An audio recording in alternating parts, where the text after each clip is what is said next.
Hoy vamos a analizar los impactos que ha tenido la crisis de energía eléctrica junto al profesor universitario Santiago García Álvarez, quien es analista económico y a quien le damos la cordial bienvenida. ¿Cómo estás, Santiago? Qué gusto tenerte en La Otra Verdad, transmitido a través de En Retrospectiva.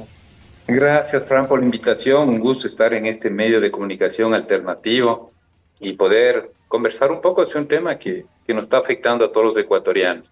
Así que vamos a contar la otra verdad. Muchísimas gracias por haber aceptado la invitación.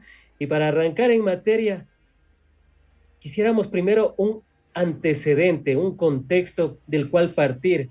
Santiago, a tu criterio, ¿qué es lo que ha pasado en estos 8 años? ¿Ha habido un Estado ausente o son presidentes ausentes que hemos tenido en el tema energético? No solo de la energía eléctrica, sino también del tema petrolero, que también estamos observando lo que quieren hacer con el campo Correcto. y amistad. Sí, Fran, yo creo que le voy a contextualizar un poco más, ¿no? Porque el tema eléctrico energético no está alejado de la realidad económica del país. Yo lo que veo es que después del 2014-2015, la economía se resintió.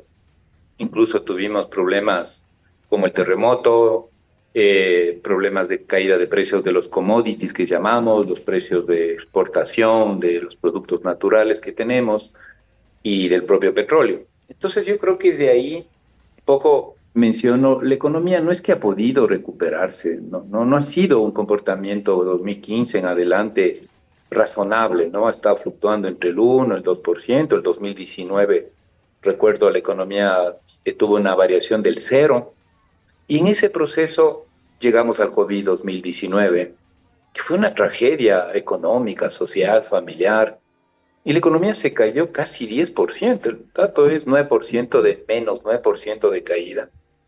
Y luego el 2021 hasta hoy, la economía no ha podido recuperarse. Tal es el punto que en el 2023 apenas se expandió un 2% y el 2024, sin los datos todavía de los impactos de la crisis, lo que esperábamos es que la economía no crezca y se ubique en 0%, 0,3 decía el Fondo Monetario. Menciono esto porque una de las variables que se ha ido contrayendo es la inversión, tanto inversión privada como la inversión pública. Ahí sí creo que hay corresponsabilidades del propio Estado, de la legislación vigente, y me parece, Frank, que hay que hablar también, porque uno no puede cerrar los ojos de la institucionalidad, sobre todo pública y también la institucionalidad privada. Entonces menciono eso porque ahí podemos entender cómo es posible que en los últimos 8 o 10 años no hayamos tomado las precauciones del caso para hacer las inversiones que había que hacer en materia de generación eléctrica o de energía en general.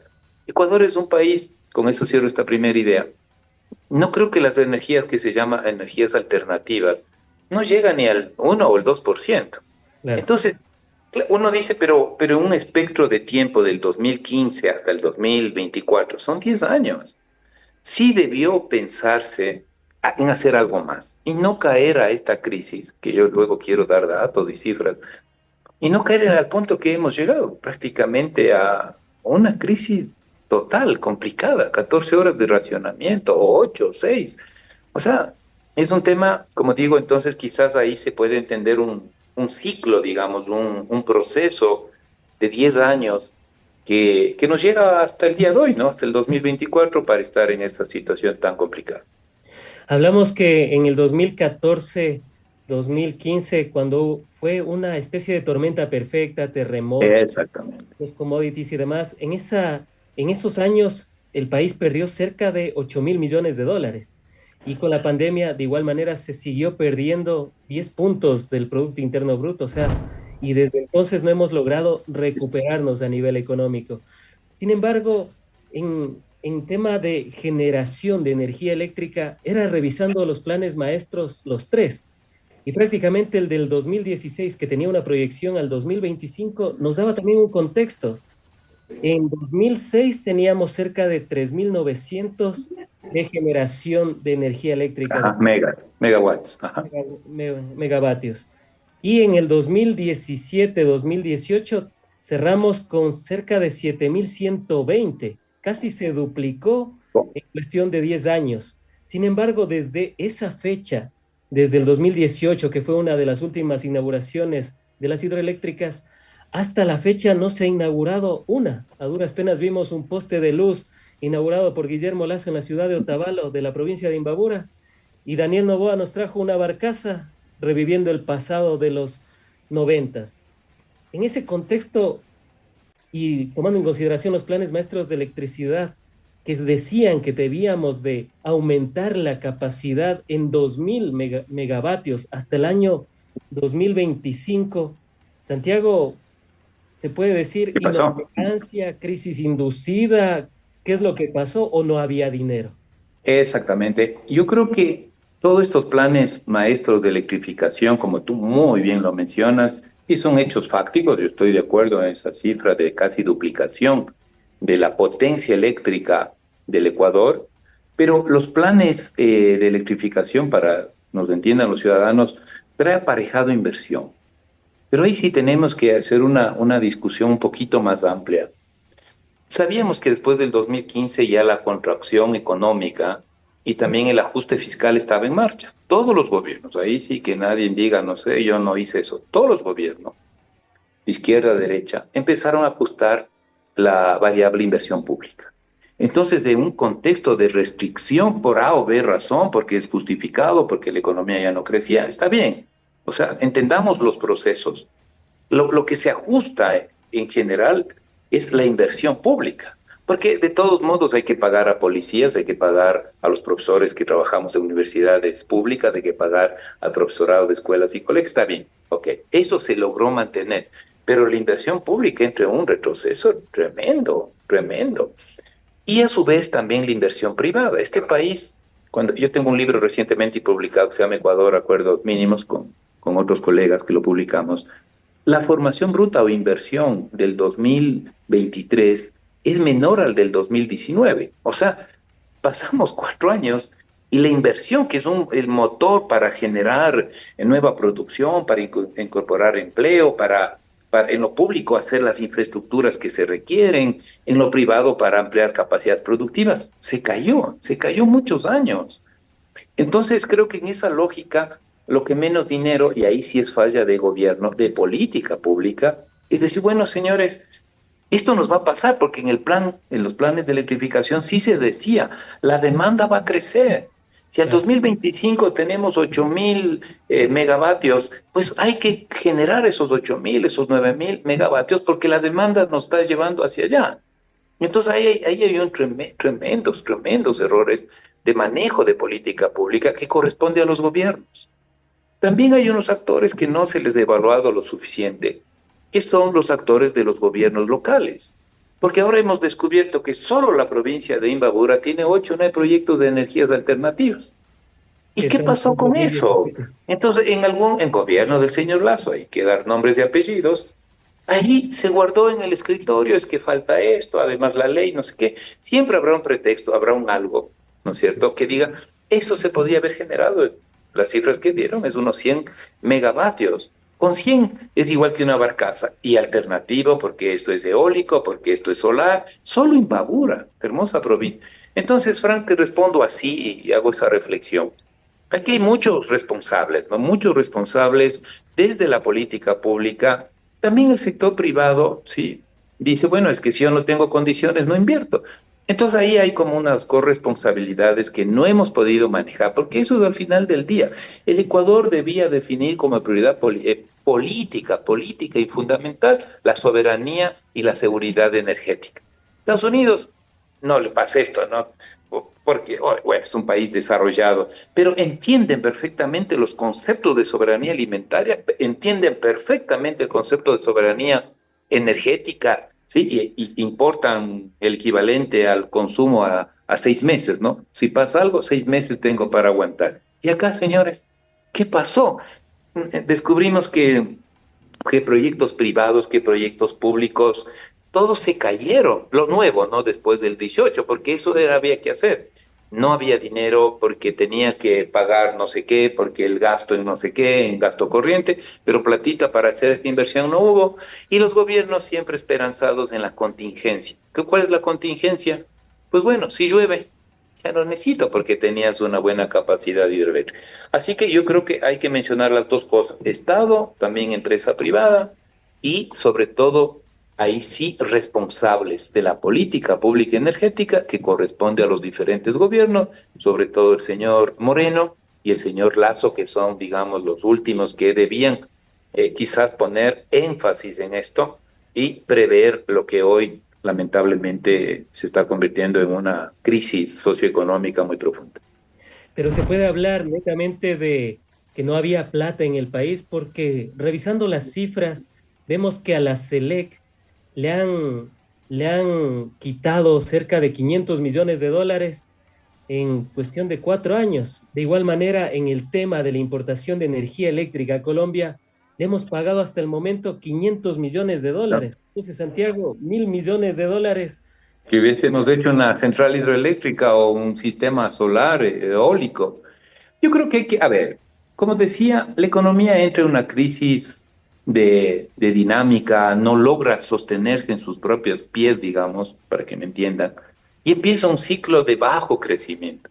Cuando hay un ciclo de bajo crecimiento, claro, los ingresos fiscales se reducen. Tú, yo, la gente que nos ve, pues simplemente si pierdo mi trabajo o tengo un empleo como hoy, lamentablemente la mayoría, más de 5.200.000, trabaja en los sectores informales, entonces hoy cobro, mañana no. Hoy hago una facturita por un servicio, soy electricista, pero mañana no.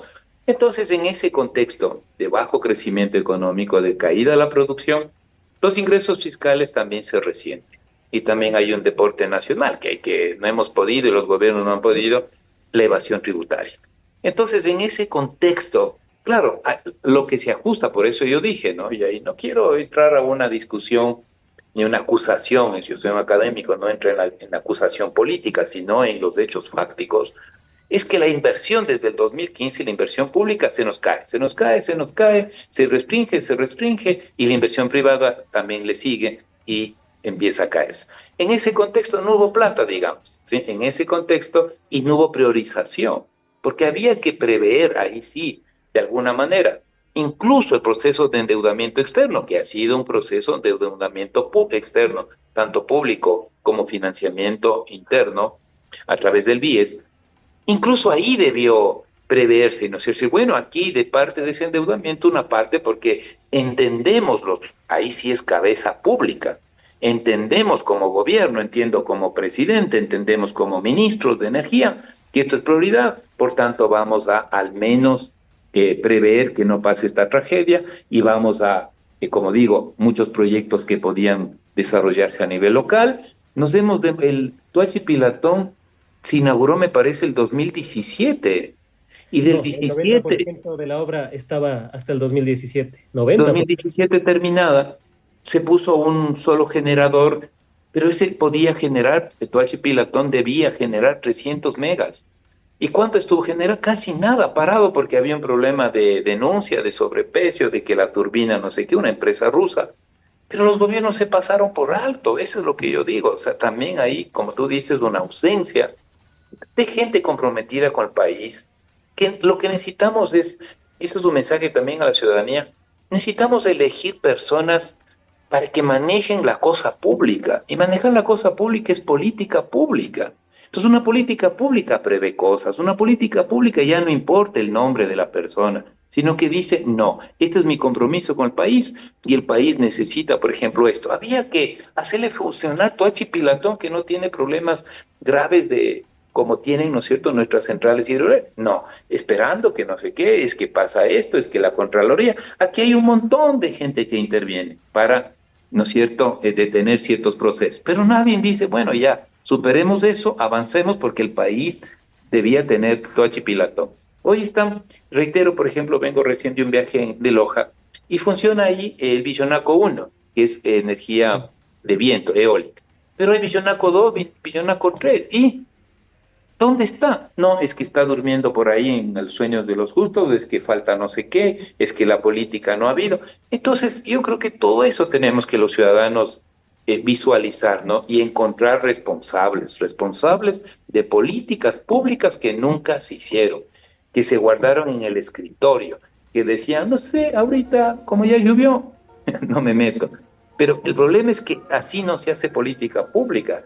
Eso yo digo, concepto de soberanía, ahí se juega, ahí queremos gente que entiende este concepto y seguridad. No, no puede pasar esto, no debió pasar esto. Bajo Y el concepto, por ejemplo, de seguridad energética. Hago todo lo posible, pero este país, en cualquier circunstancia, tenía asegurada, ahí está, asegurada. Como no hay política pública y cada quien, unos se acusan con otros, y el sector privado también no responde como debería responder, entonces tenemos lo que hoy estamos pasando. ¿cuánto ha sido la desinversión que hemos tenido en estos últimos años? Porque veía las cifras, y corrígeme si me equivoco, en 2017 teníamos cerca de 7.000 millones de La dólares inversión pública. destinados para la inversión pública. Sin embargo, en 2023 y 2024, poco más de 500 millones, Ujú. y de ese poco presupuesto se ejecutó quizás el 50%.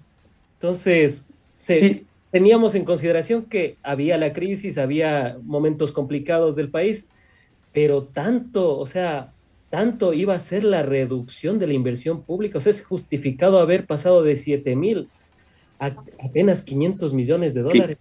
Ahí, Frank, sí, Frank, ahí te corrijo un poquito.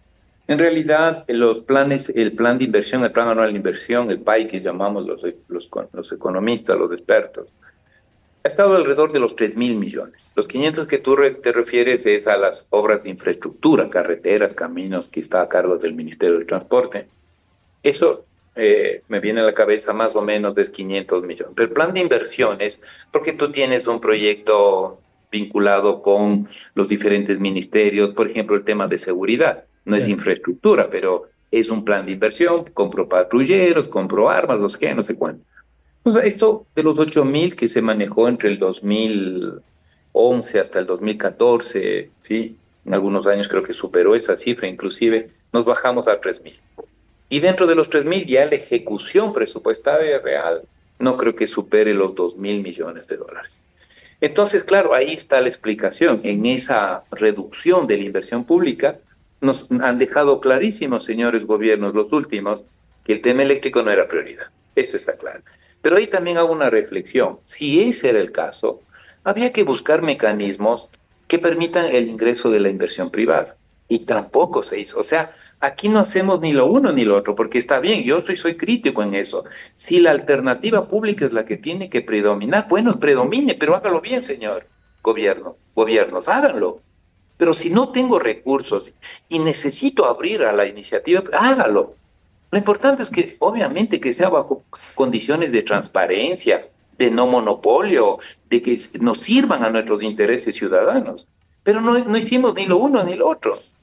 Hoy estamos, acaba de aprobar una última ley, si hay tiempo, Frank, lo conversamos para informar al público, esta última ley, ¿no es cierto?, de reactivación del sector energético. Pero esa ha sido la realidad, de inmovilismo, diríamos, y eso no es justo para la sociedad, porque confiamos en gobiernos que finalmente son electos por el pueblo. Pero resulta que no actúan bien, que no hacen bien la política pública y nos llevan a estas circunstancias. Lo veo así, no quiero, no es cuestión de venir y acusar a uno u otro, no, porque hay que verlo así, quizás un proceso más amplio. Y dentro de Eh, los, y dentro de los responsables, Santiago, podría ser el Fondo Monetario Internacional, porque uno revisa desde el año 2019 las cartas de intención y precisamente lo que le dice al Estado es tú no inviertas. Como país, tú no hagas esfuerzos, haz lo mínimo posible. Y desde entonces hasta la fecha hemos visto cómo ha decaído toda la inversión pública, carreteras, hidroeléctricas, unidades del milenio, hospitales, o sea, prácticamente hemos visto una debacle total. ¿Podría ser ese uno de los principales responsables, además de los presidentes que han estado como ausentes o a calentando la ver, vela? sí, yo ahí te hago un discurso distinto. Yo soy un académico y claro, puede ser, obviamente no tengo la verdad y posiblemente digan, no, la posición de Santiago García es equivocada. Yo creo que en parte el FMI, ya sabemos, sus políticas son políticas restrictivas, ¿sí? incluso recesivas, se vuelven recesivas. Pero los gobiernos tienen que saber con quién se meten. Y hago mención a un gobierno de izquierda que tiene varios créditos, del señor Gabriel Boric, que tiene créditos con el FMI. Pero incluso el FMI tiene varias opciones de crédito en donde las contingentes, las exigencias de política son más pesadas o menos pesadas. Entonces, un país que se mete en unos líos como este, pues aplica a los fondos de, ¿no es cierto?, de ajuste, antes se llamaban de ajuste estructural, ¿sí? Entonces, donde el fondo le dice, a ver, pero es que yo te veo un país desordenado en lo fiscal, gastas muchísimo más. 2015 en adelante, los déficits han sido permanentes. Entonces, claro, cuando le dice eso a los gobiernos del FMI, si tú quieres mi dinero, tienes que aplicar estas políticas, porque son mis condicionantes para poderte entregar. No quieres estos dineros. Colombia, por ejemplo, ha tenido cierto manejo un poco no tan drástico en sus políticas, porque ha manejado mejor sus finanzas públicas. Y el otro país que veo con un manejo obviamente más sólido, como acabo de mencionar, es Chile. Entonces, pongo eso sobre la mesa porque tampoco quisiera aparecer y decir el único o el gran culpable es el fondo, porque detrás de eso también hay un discurso de los gobiernos como de excusa. No sé, lo que pasa es que el FMI, no, porque también, como acabo de explicar, tú puedes pedir, de acuerdo a tus circunstancias, unos créditos y en función de eso, unos compromisos que incluso debes negociarlos. Y ahí el FMI lo que dice, bueno, como tú tienes unas finanzas desordenadas, lo que necesitamos es que gastes menos y en la variable gasto corriente es difícil cortar. El FMI condiciona que se eliminen subsidios, pero eliminar subsidios en este país no es fácil. Y entonces, la única variable de ajuste, ¿cuál es? Que se convierte el gasto de inversión. Y es lo que ha pasado a lo largo de estos últimos años, 2019, todo el ajuste. Ahora, el fondo, como cualquier banco, dice, entre otras cosas, sí garantízame el pago, ¿no? Los ingresos menos gastos, y dentro del gasto, por favor, no dejes de presupuestar lo correspondiente a intereses y lo correspondiente a capital. Doy un dato para cerrar este tema. En el 2023, más o menos entre intereses y capital se pagó 8.000 millones de dólares. Claro. Entonces, claro, pero entonces uno dice, bueno, pero yo no quisiera pagar eso, pero ¿cómo encuentro una salida si los propios gobiernos son los que acuden y piden el préstamo? Y porque esos préstamos es al Banco Mundial, al Banco Interamericano. El Banco Mundial presta para agua potable para Guayas, para acá para infraestructuras. El BID presta también para infraestructuras. La CAP tiene una cartera más diversificada. Entonces llega un momento que te dicen, a ver, yo sí le presté. Entonces en el 2023 espero que me pague cuota de capital y cuota.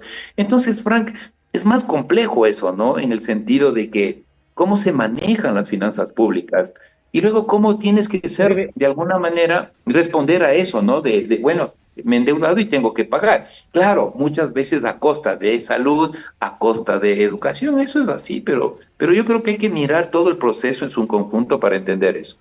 brevemente, ¿cuál ha sido el déficit y la evolución del mismo en el Ecuador?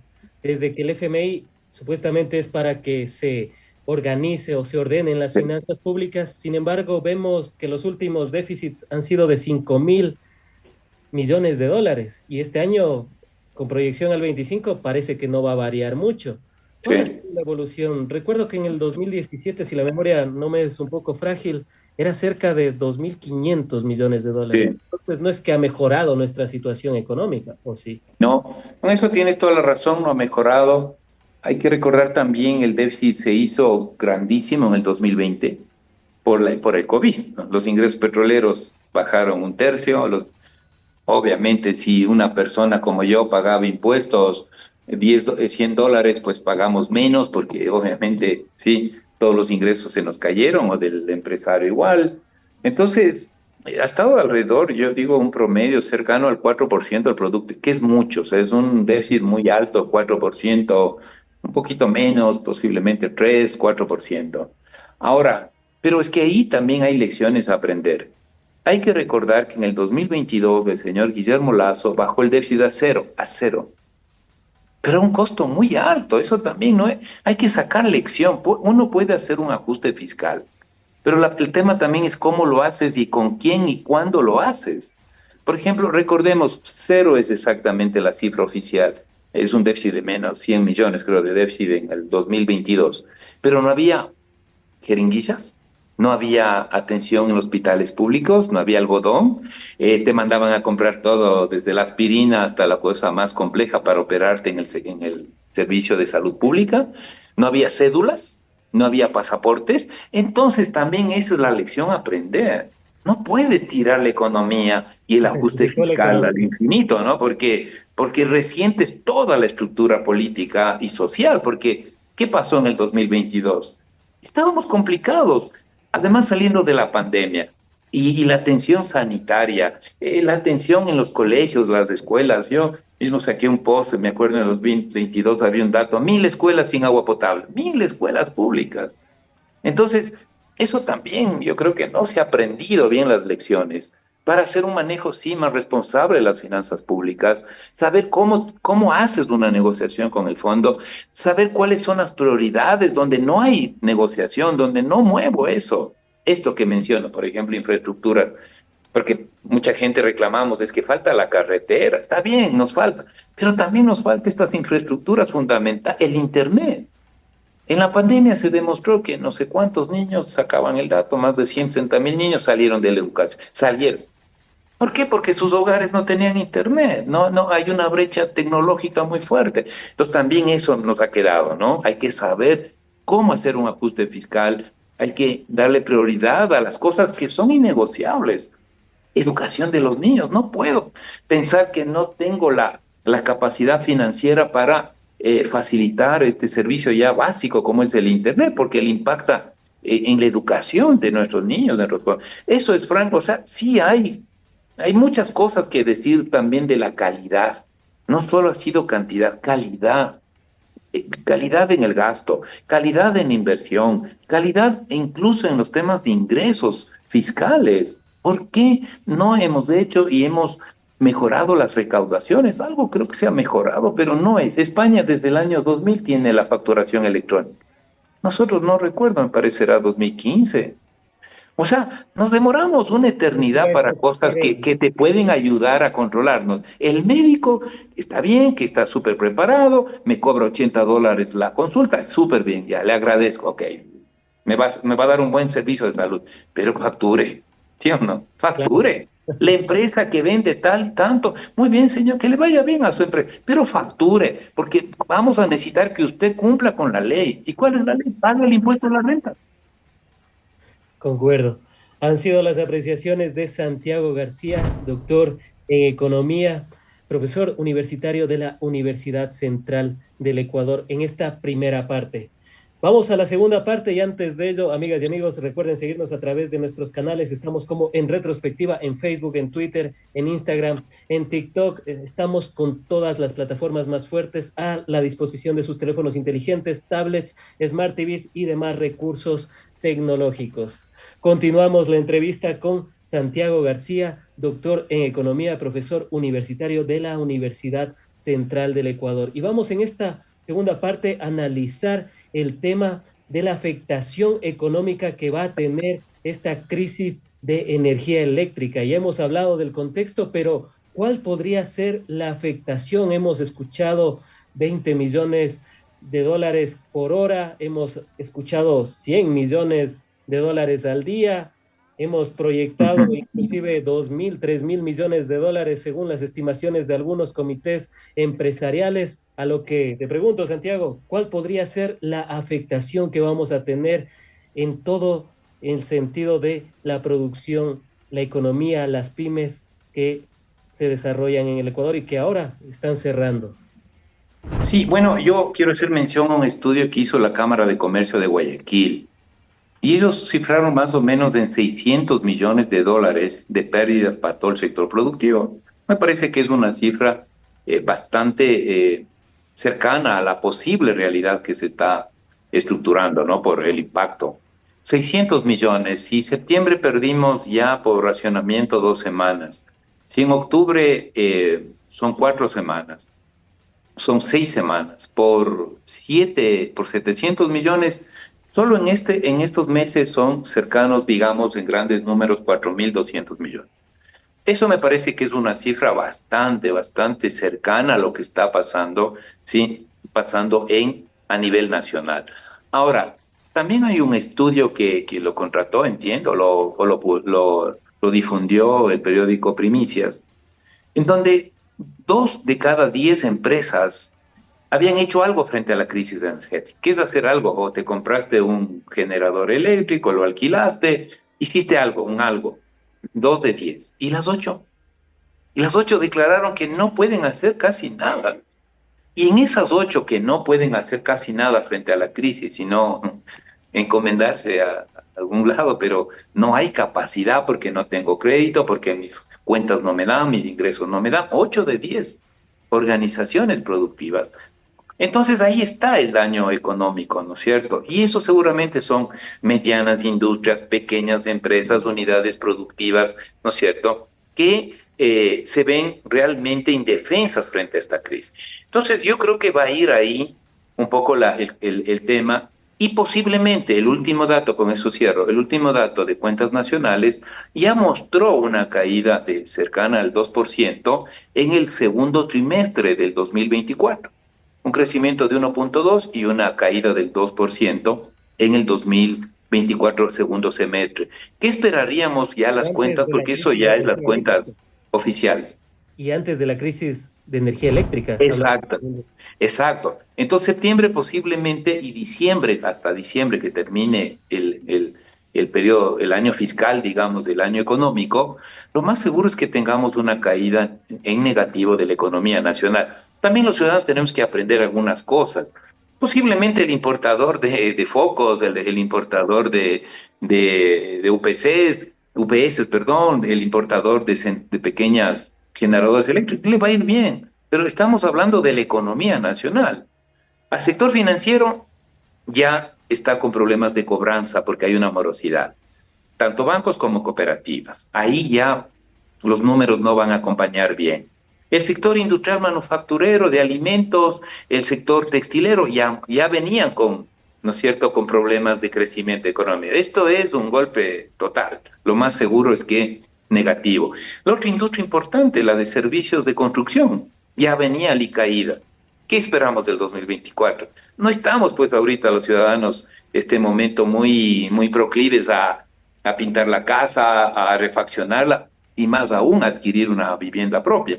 Entonces, Frank, yo creo que el impacto en el 2024 va a ser que se provoque ya una recesión económica.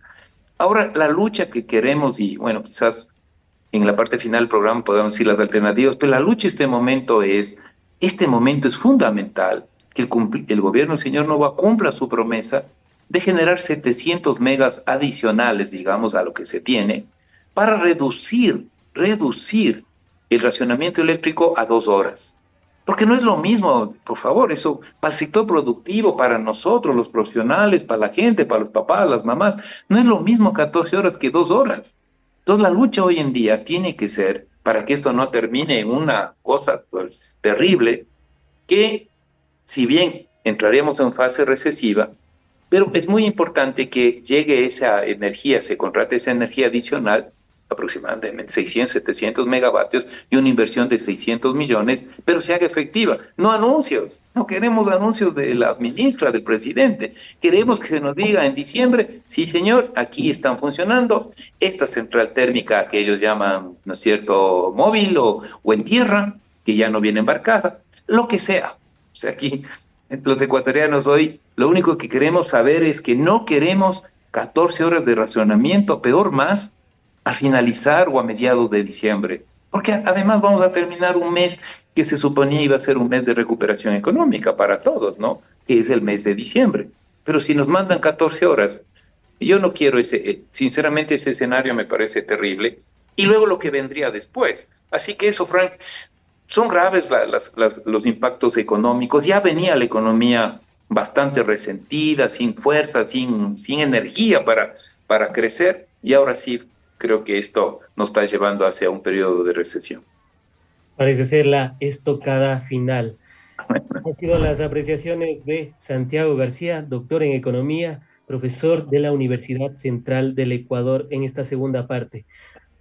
Continuamos en el programa, amigas y amigos, y antes de continuar con la tercera y última parte, que es precisamente para las soluciones, se ha enviado un proyecto de ley, algunos la llaman la ley No Más Apagones 2, Sí, no, esos nombres que son muy llamativos, dicho sea de paso. Antes de ello, vamos a leer algunos de los mensajes de nuestros queridos ah, teleaudientes que nos siguen a través de YouTube. Maritza Alejandra Jiménez Loaiza, vamos a leer muy pocos por cuestión de tiempo, pero vamos a leer los que han sido más fieles con la página.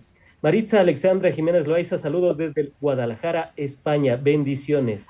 María Augusta Peñafiel, saludos Frank, buenos días. Acabaron con el país y no hacen nada por mejorar algo al pueblo. ¿Hasta cuándo? Nos dice nuestra querida María Augusta Peñafiel, que también es parte activa de este programa y a quien saludamos cordialmente. Vamos a la tercera y última parte y es precisamente, Santiago, para abordar el tema de cuáles podrían ser las soluciones a corto y mediano plazo. No hablemos a largo plazo porque hablan de las, de los proyectos que es a través de la energía volcánica, que son a 7 años, y también los ponen sobre la mesa. Sin embargo, quisiera los temas a corto y mediano plazo, y en ello se ha enviado una ley por parte de Daniel Noboa que fue aprobada por 120 asambleístas, y una ley que aumenta de 10 a 100 megavatios el tema de la inversión privada.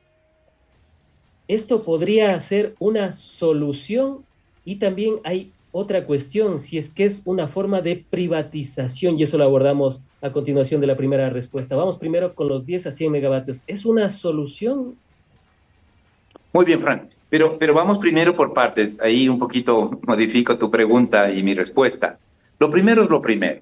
Necesitamos que invierta 600 millones hasta diciembre con recursos estatales, que ha sido el ofrecimiento de la ministra encargada y del presidente Noboa, porque son energías que ellos llaman físicas en tierra, esas grandes, ¿no es cierto?, plantas móviles de energía geotérmica. ¿Cuánto cuesta eso? 600 millones de dólares. ¿Qué se puede hacer con eso? Porque se trae, se importa y se coloca en el Guayas, se coloca en Manabí y se podría generar 700 millones, que yo lo comenté en la segunda parte del programa. ¿Qué haríamos con 700 millones, que es de energía básicamente, ¿no es cierto?, de quemando combustible, quemando diésel, o sea, todos podemos entender eso, ¿no? Porque hay temas técnicos ahí. Entonces, tendríamos esa energía extra de 700. Con esos 700, llueva o no llueva, va a permitir que el país llegue a diciembre y pueda racionar 2 horas o poquito menos. Entonces, Frank, cuando me preguntas, lo que hay que hacer es eso, pero no ofrecimientos, no queremos que nos saquen un listado así, ¿no? Como este y me digan, mire, aquí está la central térmica en Esmeraldas, aquí en Guay. Sí, pero señores, no he podido contratar. O sea, no nos sirve. Tiene que ser esa inversión y financiarlo como sea, pero debe haber esos 700 megas de extras que se puede hacer perfectamente hasta diciembre. ¿Por qué no más? Porque los técnicos han dicho eso se puede resolver ya hasta diciembre y hacer esta reducción del racionamiento de manera progresiva. Número dos, necesitamos buscar una transición energética, ese sí, para el 2025 y un poco más, unos 2, 3 años por lo menos, digamos, de mediano plazo. Ahí hay que recuperar nuevamente capacidad de inversión del propio Estado, porque hay que buscar el financiamiento vía multilaterales. Hoy es prioridad. Yo sé que es prioridad muchas cosas, una carretera, pero ni modo. La prioridad para el 25 en adelante es energía, generación de energía. Entonces, me estoy refiriendo al sector público, todavía no paso a privado. Entonces ahí me parece que no hay vuelta que dar, o sea, no hay dónde perdernos. Los gobiernos tienen responsabilidades que hay que hacerlo, no anuncios. No, como digo, así, buenas intenciones, listados, lindos listados, pero no nos sirve. Acá se construye, se hace, se financia, se contrata y se genera. Ahora sí, Fran, mira, yo he visto la ley, lo había revisado con detenimiento. Me parece que la Asamblea sí hizo un buen trabajo, incorporó un par de cosas del proyecto original, pero lo de condomio es dos cosas. Uno, que el sector privado podría generar proyectos que no están dentro del plan, ¿no es cierto?, dentro del plan maestro de energía, sino que son iniciativas a su riesgo. Esas iniciativas a su riesgo ya ya no son hasta 10 megas, sino hasta 100, porque 100 dicen puede ser más rentable, más importante, tanto para autoconsumo como para provisión al Sistema Nacional Interconectado. Ahora, el Estado no puede, ¿cómo lo veo yo? Por eso es que creo que todas las fuerzas políticas entendieron bien el proceso, si no, ¿cómo se explica que alguien que es crítico, en este caso al gobierno del señor Noboa, firme y dice, dale, porque se entendió que esto es una prioridad y que puede ser una alternativa, en el sentido que el Estado no pierde su capacidad de compra. Porque una cosa es que un empresario, una empresa privada genere 100 megas, partes autoconsume, pero otra cosa es que lo conecte al sistema. Entonces, en la ley se determina que habrá una especie de garantía, una especie de que sí habrá, ¿no es cierto?, una especie de fideicomiso para que el sector público, cuando se conecte ese proyecto de 100 megas privado, se le pague la cuota que el Estado tiene que definir vía concurso público. Y ahí sí, Franz menciono porque hemos leído la experiencia costarricense.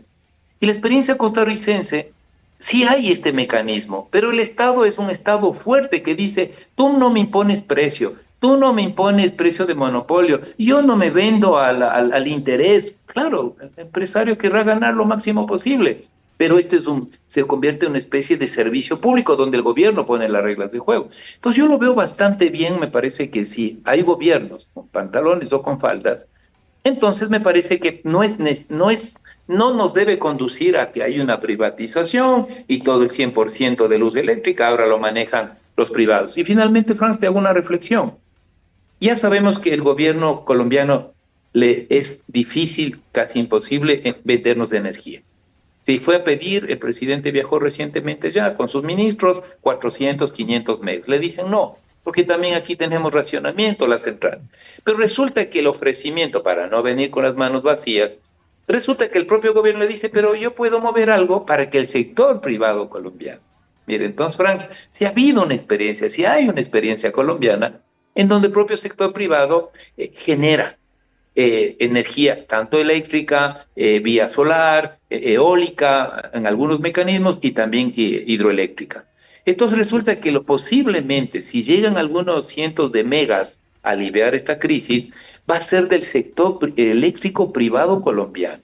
Nada más, yo lo que creo que ahí hay que ser más pragmáticos, lo cual no significa que los ciudadanos y al Estado le estafen, que se hagan ricos así, haciendo negocios, sino reglas de juego claras, gobiernos bien fajados, que crean en el país, que defiendan nuestros intereses de ciudadanos, instituciones, sindicatos comprometidos con el país también, entidades públicas que saben Parece que hemos regular. perdido la conexión, o parece que yo he perdido la conexión. Vamos Sí, a verlo yo te escucho bien, Franz.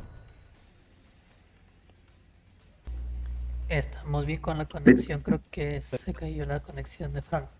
Ahí estás de nuevo, Frank. Perfecto, ahí estoy de nuevo. Bueno, Yo te escucho bien, Franz, bueno, en este programa en perfecto. vivo. Muchas gracias. No, bueno, ahora me tocó ser yo el que sufro del tema de las intermitencias que se vive en el Nuevo Ecuador. En todo caso, y con los últimos minutos que tenemos, Santiago, hemos analizado el tema, las tarifas, por ejemplo, para la audiencia, que tenga un poco claro cómo se maneja. La mayoría de hidroeléctricas cuesta 4 centavos el kilovatio hora. Coca-Cola Sinclair cuesta 2 centavos. Las unidades termoeléctricas, el parque termoeléctrico cuesta 14 centavos.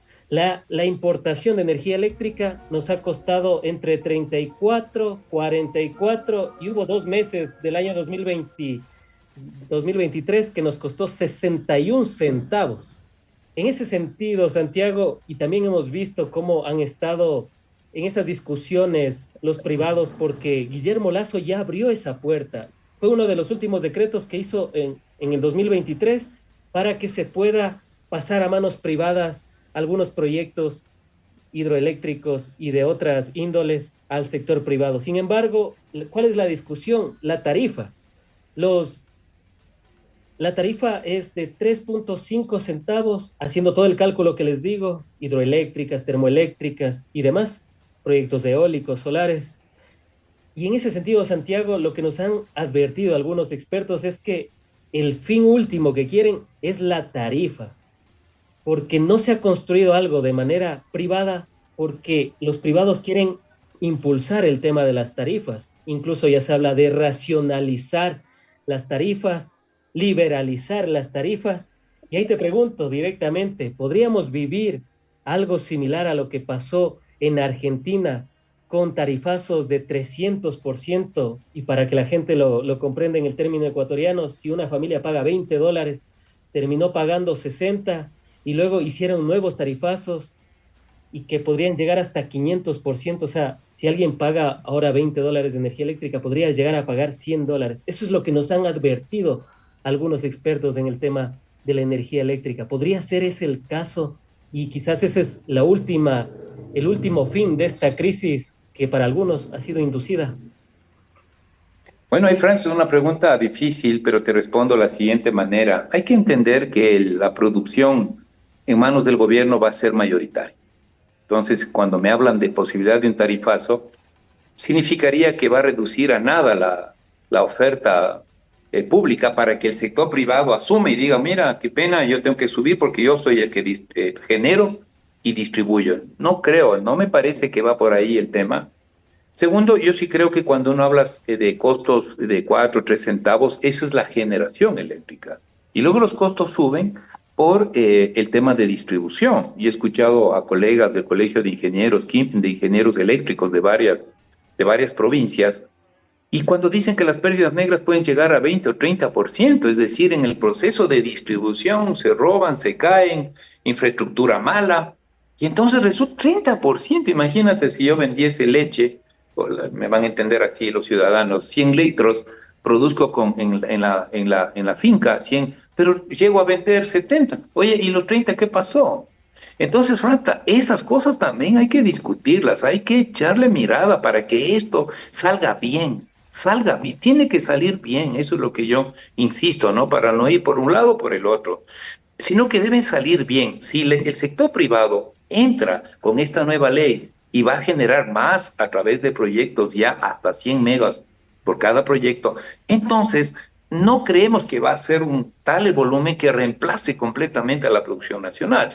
Y segundo, lo que acabo de decir, necesitamos políticas públicas de ajuste, de revisión, de mejoramiento de lo que significa reducir al mínimo las pérdidas negras en distribución. Empresas que están en manos de gobiernos seccionales que no rinden cuentas, que no tienen estados financieros, Franz. O sea, tampoco, ¿no? O sea, aquí, ¿dónde está el estado financiero de la empresa tal y cual, de la ciudad tal y cual, que distribuye en Ambato, que distribuye en Riobamba, que distribuye en Cotopaxi? ¿Dónde?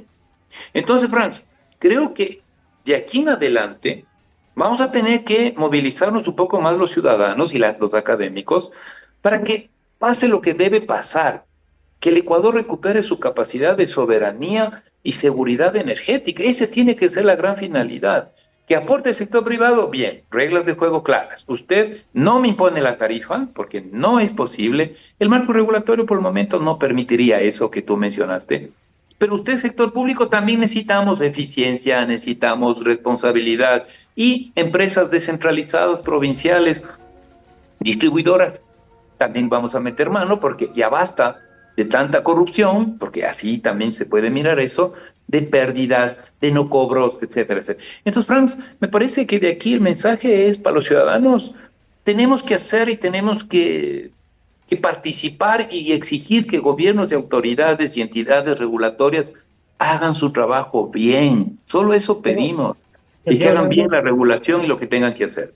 Santiago, nada más una cuestión. El artículo 52 de esta ley de los procesos que se llama, dice lo siguiente, y bueno, ya A me la ver. aprendí de memoria por tantas veces que he tratado el tema, dice, para la construcción, operación y mantenimiento de proyectos prioritarios según el plan maestro de electricidad.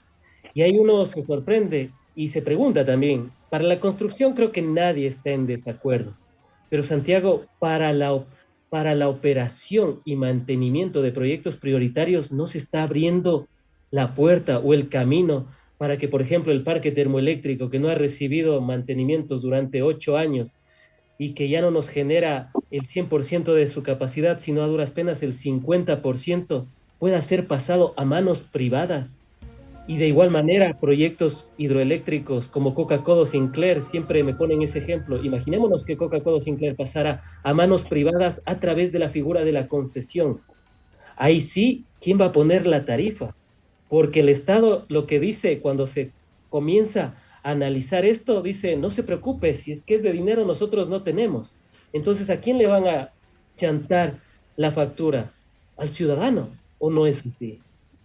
No, bueno, yo creo que sí, bien que haces una lectura muy precisa del artículo ya que consta en la ley. Pero recordemos, algún gobierno quiso ya concesionar sopladora. No necesito dar el nombre, el gobierno progresista, de izquierda. Yo creo que lo importante, por eso mencioné el Pero no caso es de una Costa diferencia Rica, alianza pública o privada a concesionaria netamente. pero no te escuché. No es diferente alianza público-privada donde el Estado iba a tener la mayor cantidad de acciones y el sector privado una parte, versus la Sí, concesión que es prácticamente pasarle el 100% para que opere. bueno, todo eso yo creo que hay que revisar caso a caso, Franz. Ahí sí nos adelantaríamos y decimos, no, es que esto 100%. Yo creo que hay varias modalidades. El Ecuador tiene concesión, llamemos directa, o prestación de servicios directa, ese es uno. Concesiones respaldadas, hay que recordar que tenemos un nuevo marco jurídico de alianza público y privada que salió en el 2023 con la Ley de Eficiencia Económica aprobada por este gobierno. Al finalizar el gobierno del señor Lazo, también hubo consenso casi mayoritario en la Asamblea y se aprobó esta ley de eficiencia económica, donde hay un nuevo marco jurídico para las concesiones, para el tema de alianza público-privada, para los proyectos estratégicos. Sí, yo creo que ahí lo importante es que los estados defiendan el interés público, es decir, los gobiernos defiendan el interés público, que no nos metan, no nos hagan gol, ¿no es cierto?, ahí a espaldas del pueblo ecuatoriano. Pero bueno, eso es parte también de las responsabilidades. Elijamos bien también los ecuatorianos a quien elegimos para que gobiernen estos procesos fundamentales como la generación y producción eléctrica. Pues yo lo veo así, le veo un poquito más no lo veo con pesimismo, no lo veo, soy crítico, pero más bien soy crítico en el sentido de que faltan políticas públicas. La política pública entonces hay que exigir a los gobiernos, la política pública de concesión, llámese en producción hidroeléctrica, es esta, bajo estas características. Eso es lo que hay que pedir y que funcione, porque tampoco, también nos han dado muestras ciertos manejos públicos nos han dado muestras de incapacidad y de compromiso con el país, ¿no? O sea, eso también hay que decirle, no, pero es que no podemos atacar al sector público. Oye, si el sector público no funciona, hay que decirlo. Como acabo de decir, son empresas públicas o empresas mixtas en la distribución. ¿Y qué han hecho? Entonces, no han hecho las cosas bien. Entonces, no podemos callarnos los ciudadanos. No, pero es que usted es público, pase nomás. No, basta, eso no puede ser. Entonces, me parece, Franz, que hay que mirar la legislación y la política pública con claridad que permita sacar provecho, si es el caso de la cooperación público-privada, reglas de juego clarísimas, la Constitución prohíbe la venta y la privatización, y chequear, como digo, esta nueva ley que hay cosas interesantes también y que hay que aplicarla en los próximos años. Claro, prohíbe la privatización, pero no la concesión, que Así es. prácticamente es una forma camuflada, nos han comentado, de privatización. Con esta cerramos y es el término de si es el sector público el que no funciona y con dos cuestiones súper puntuales, Santiago. En 2015 veía que el Consejo Mundial de Energía destacaba al Ecuador como el quinto país a nivel mundial y el primero de la región en seguridad energética por el tema de las hidroeléctricas, repotenciación de la refinería de Esmeraldas, entre otras cuestiones que se manejaron, se construyeron y se operativizaron durante la Revolución Ciudadana. Y también el tema de las pérdidas de energía eléctrica. Veía también los informes que en el 2007, por ejemplo, teníamos 20 puntos de pérdida de energía eléctrica y en el 2017 tuvimos 10 puntos de pérdida de energía eléctrica, una reducción histórica, lo dijeron algunos expertos en energía eléctrica, lo cual solo por punto significaba 20 millones de dólares en ahorro, o sea, un total de 200 millones. Con esos dos puntos, Santiago, o sea, ¿quién es el que no funciona? ¿El Estado o si hay un Estado que puede funcionar, pero a través de una corriente política e ideológica? Bueno, yo creo que ahí la respuesta, no tanto el Estado como tal, porque el Estado es un concepto, para mi modo de ver, y me disculpan los politólogos, sociólogos, es un concepto más abstracto. Aquí hay que hablar de gobiernos. Y gobiernos, hay que recordar que el país tiene cuatro niveles, cuatro: el nacional, el provincial, el cantonal y el parroquial. Entonces, cuando uno mira así las cosas, muy buena tu pregunta y tu argumentación, Frank. Eh, el tema es que no se puede sostener las políticas. Si éramos los bien calificados, y eso es un dato real, ¿no? Eso no es propaganda política, me parece, es un dato real, en donde se hizo un cambio, ¿no es cierto?, de producción hidroeléctrica, se bajó el tema, ¿no es cierto?, de consumo de la producción térmica y las pérdidas negras que los técnicos llaman, está bien, pero no se sostuvo. También hay problemas, yo en eso quiero ser así franco y directo. También hubo problemas en diseños de las hidroeléctricas, por ejemplo, el Coca-Cola Sinclair. Al parecer, hasta ahora no podemos utilizar la capacidad máxima instalada. La pregunta es, ¿qué pasó? ¿Por qué Toachi Pilatón no se concretó? Y ahí entran varias instituciones al juego. Es que hay un problema de sobreprecio, no podemos continuar. O sea, aquí hay un montón de responsables. Ahí sí, pero yo lo veo así de política de gobiernos, incluidos también ciertos gobiernos locales, pero de gobiernos y de políticas públicas, incapaces de sostener una política pública de mediano y largo plazo. Y ahí creo que predomina, a veces siento que predomina mucha ideología, mucha bronca política entre nosotros. Y no cumplimos lo que tiene que cumplir un gobierno. Si soy gobierno nacional, una de mis prioridades, como lo hemos dicho, es la soberanía y seguridad energética. Bueno, entonces tengo que dar cuenta sobre esa política. Pero no, aquí es la bronca contra el otro gobierno, la bronca es contra el otro político, el otro es contra el expresidente y así sucesivamente.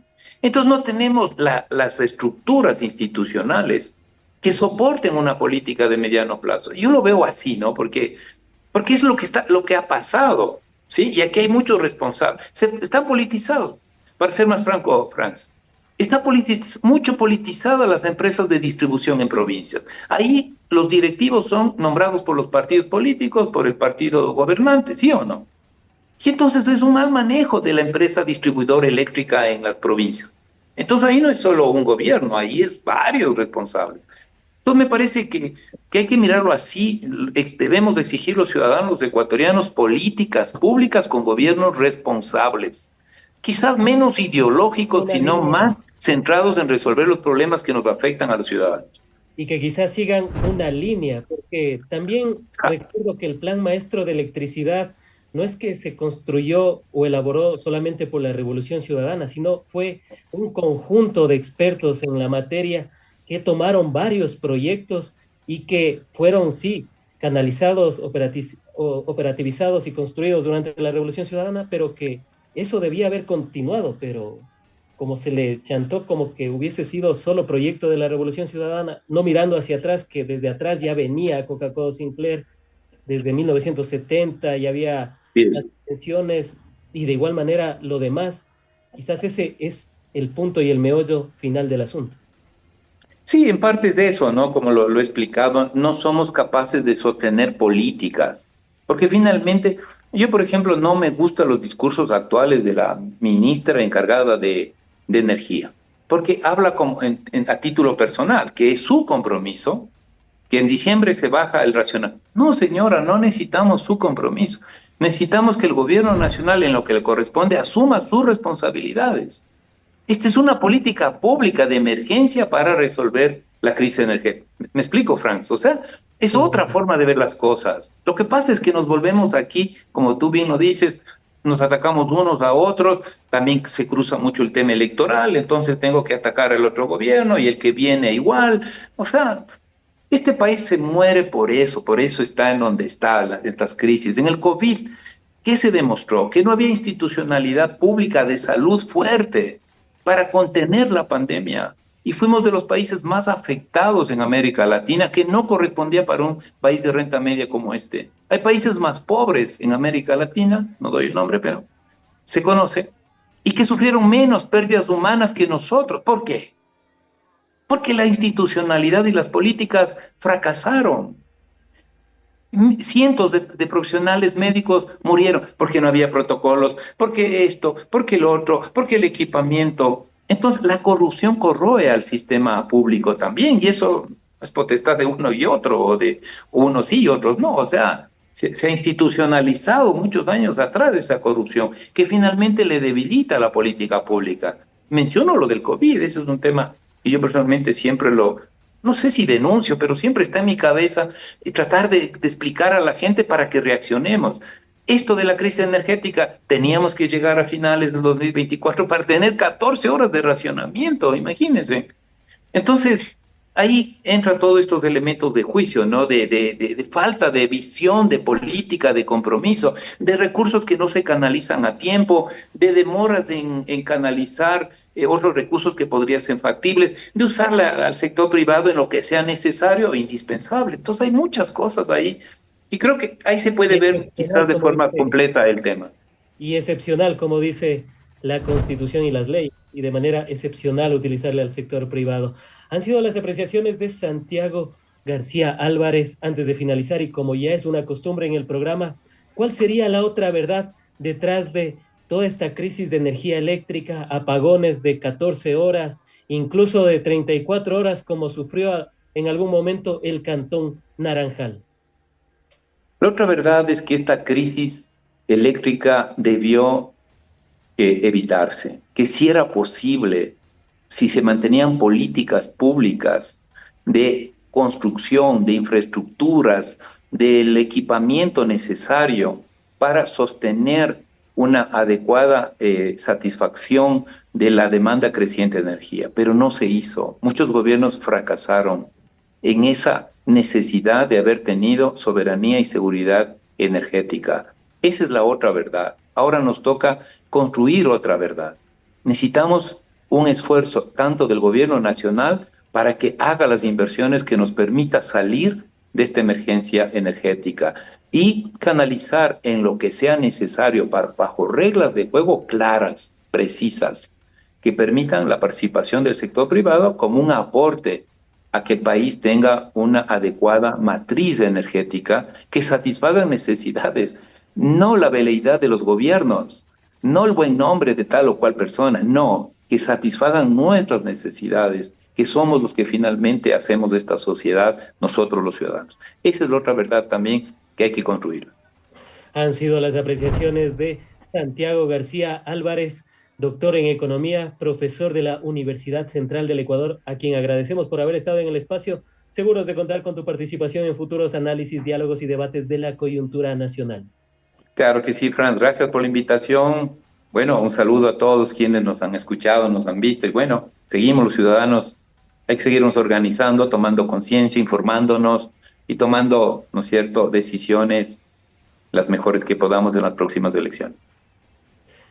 Con ustedes, amigas y amigos, antes de finalizar el programa y no sin antes agradecerles por haber estado en el mismo, recuerden seguirnos a través de todas nuestras plataformas. Estamos como en retrospectiva en YouTube, en Facebook, en Twitter, en Instagram, en la mayoría de canales y medios digitales. Muchísimas gracias por sus comentarios a través de este bellísimo canal con el hashtag siempre, recuérdenlo, la otra verdad, porque aquí contamos verdades, pero ya lo saben, en cantidades industriales para que ustedes también tengan esos elementos para el análisis, el diálogo y el debate cotidiano. Aquí siempre presentamos datos, cifras, pero de igual manera en cantidades industriales. Ahí lo pueden ver y apreciar, amigas y amigos. Estamos con el TikTok de este bellísimo canal que también estamos transmitiendo en vivo y en directo.